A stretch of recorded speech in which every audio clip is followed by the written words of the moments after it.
Thank you all for coming. We just completed a meeting with the president of the parent company of Carrier and UTEC here in the state of Indiana.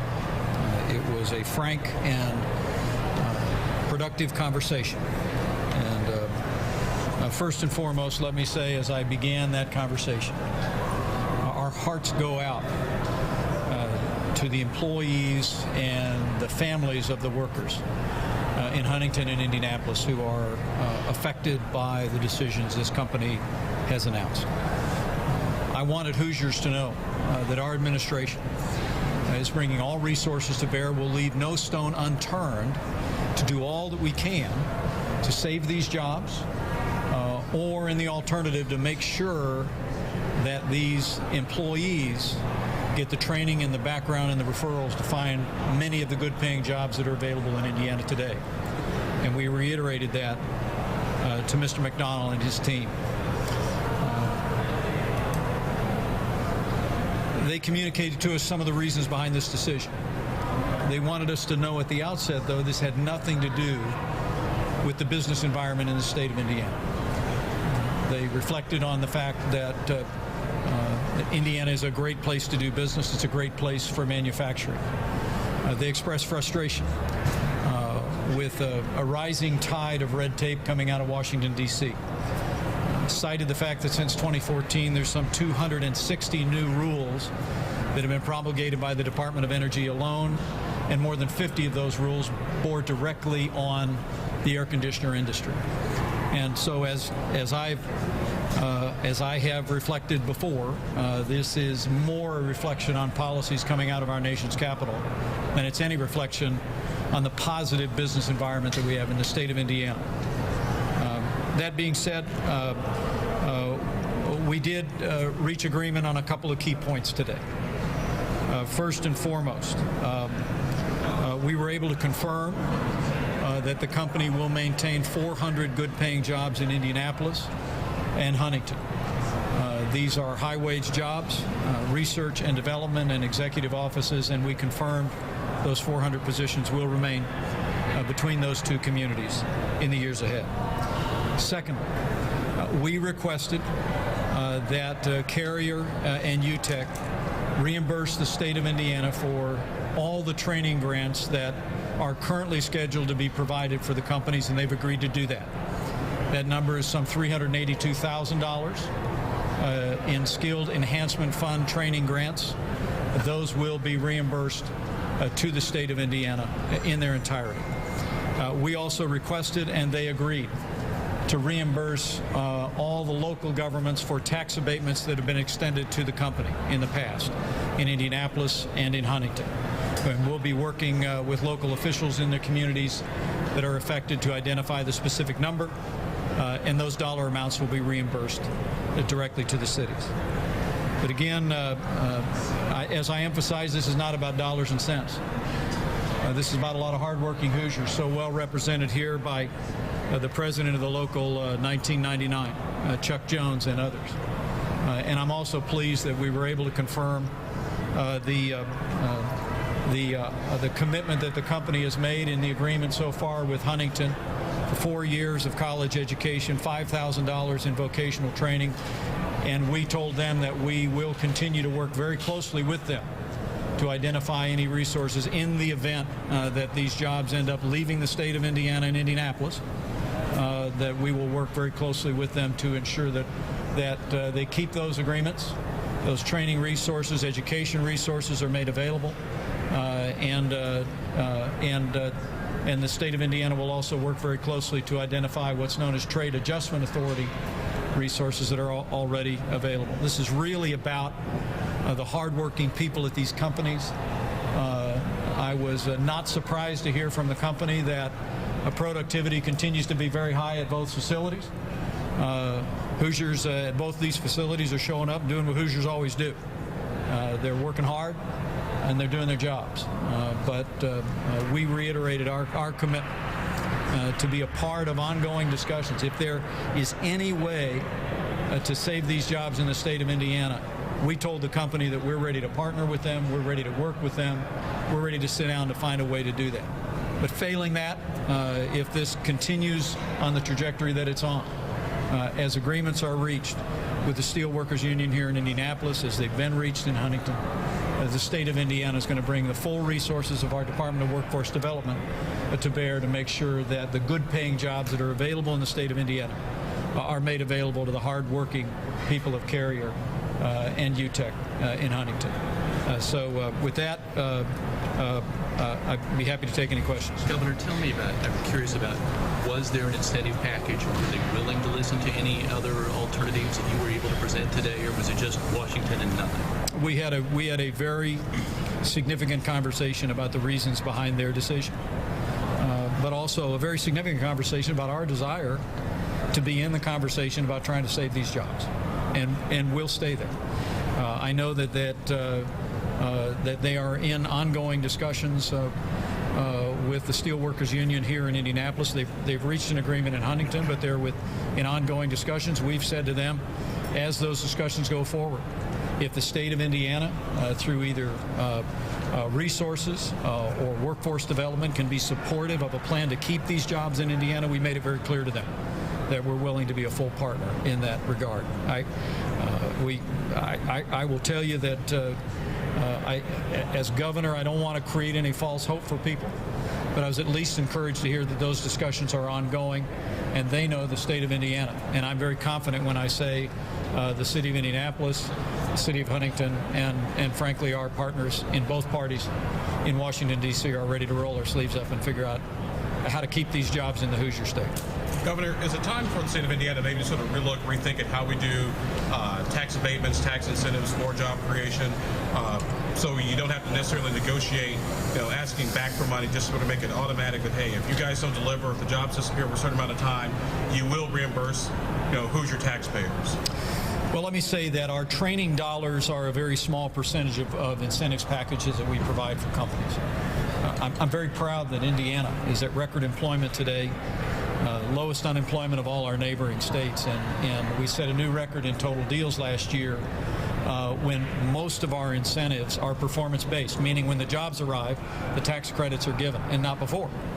Now, we also provide training dollars, and that was why I thought it was very important, out of fairness to the hardworking people of Indiana and taxpayers in this state, that we ask for and receive back 100% of the training dollars that we provided to this company. Even though some of those are still operating under a contract that the company had said they were going to follow through on over the next few years, but we don't invest in training dollars in companies in the hope that they stay a few years.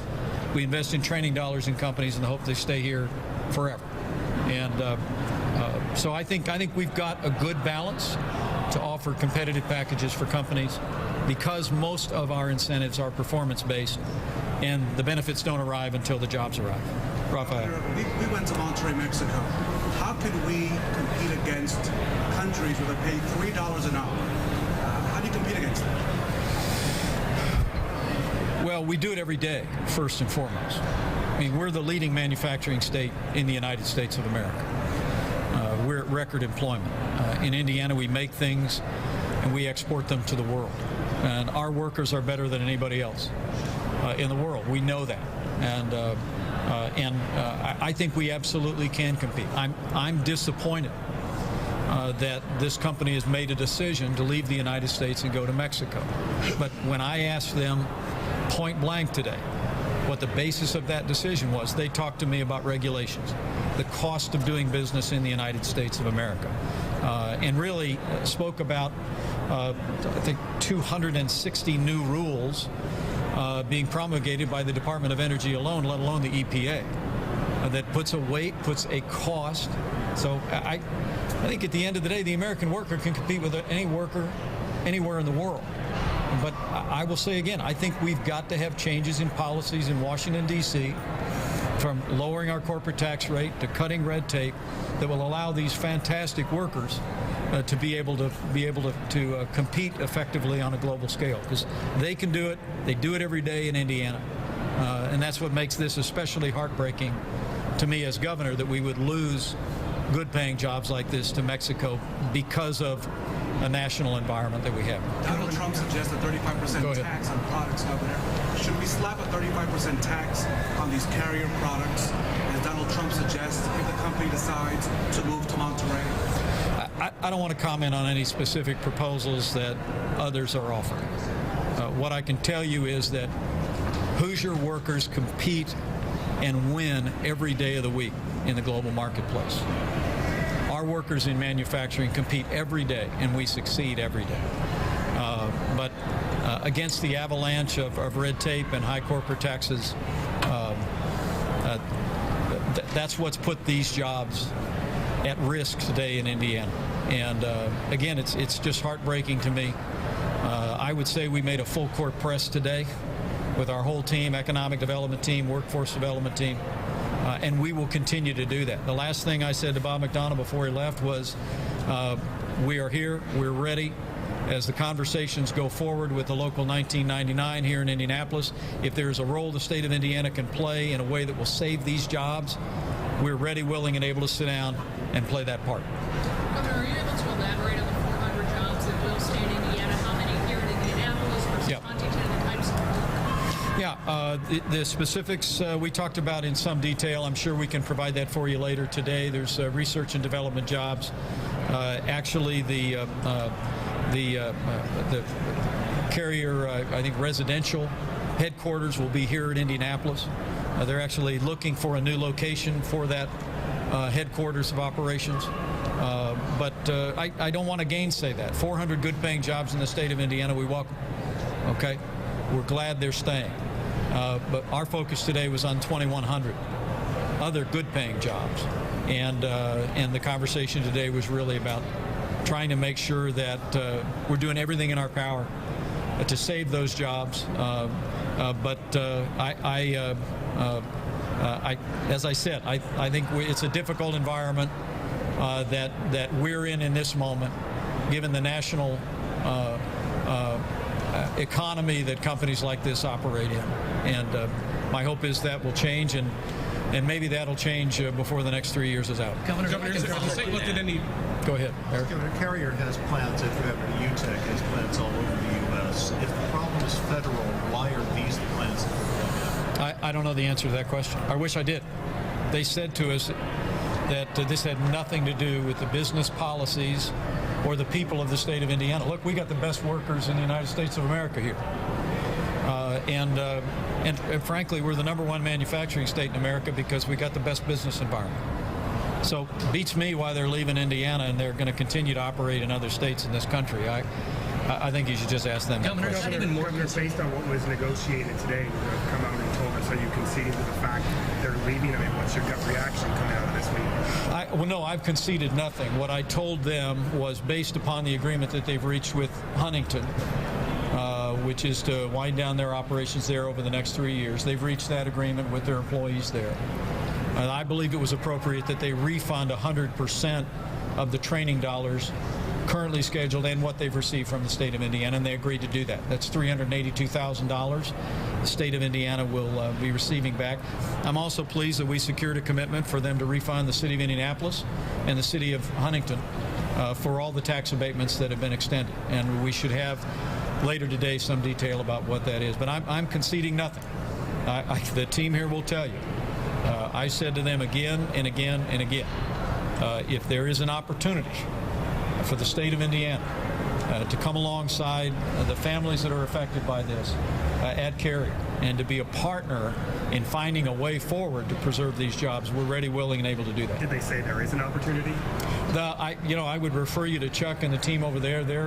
They're in the midst of discussions and negotiations, and I would leave that to them. Huntington is obviously, has obviously already reached an agreement. The state of Indiana now is working very closely in the aftermath of that agreement to make sure that all the training resources and referrals that are available through the state of Indiana Work One services are there. But I don't want to create false hope. I wouldn't say that I came away from the meeting more hopeful than I went in, but the fact that it has not been resolved yet caused me to continue to reiterate that we are ready with whatever resources are appropriate in this moment to partner with them to keep these jobs in Indiana, and we'll continue to deliver that message. Is We it have time for one more even more question. concerning, Governor, that this is, not to beat a dead horse, but you got blindsided in this, and now you don't know what other business, I mean, how do you prepare for something like this? It could be, how does the state rest tonight knowing you could be blindsided by another business tomorrow if you can't prepare for it and you can't do anything about it? I was very disappointed with the way this was handled by the company, and I expressed that to them. We've had a strong relationship with Carrier. These are great employees that are gathered here. They're wonderful men and women. And the abruptness of this was a shock to not only their families, but to families all over Indiana. They expressed regret about that, and I appreciate that. But we do expect more from all the good businesses in the state of Indiana. But the good news is Indiana's businesses are growing. Our economy is expanding. If, in fact, the Indianapolis facility reaches an agreement and these jobs end up leaving the Hoosier State, the great news for these outstanding workers is we've got a lot of good-paying jobs in manufacturing that are open in Indiana today. And the Department of Workforce Development has it directly from me that we're going to go to work to put these outstanding steel workers connected with the companies that would love to hire them and put them to work to support their families, and we'll keep working on that. But absolutely, I was very disappointed with the way this was handled. We said that from the get-go in the meeting, and they did express remorse for that. Governor, some of these employees here today, Carrier employees behind you, feel neglected by the administration. What is your message to them? Well, my message to them is my heart goes out to Chuck and his whole team. I know we've been working with them through the Department of Workforce Development as they go through the negotiations process with Carrier. We had a rapid response team on the ground in Huntington and Indianapolis within 24 hours of when the announcement was made. These workers need to know that the state of Indiana, and more importantly, just the people of Indiana, are thinking of them, praying for them, and we're going to bring the full resources to bear of the state of Indiana to make sure that we do everything in our power to save these jobs. And if we come up short, we're going to do everything in our power to make sure that these outstanding Hoosiers find jobs and opportunities that are available in our state today. Thank you, everyone. Is another meeting scheduled? Thank you. Chuck, you got a minute? You want to come in?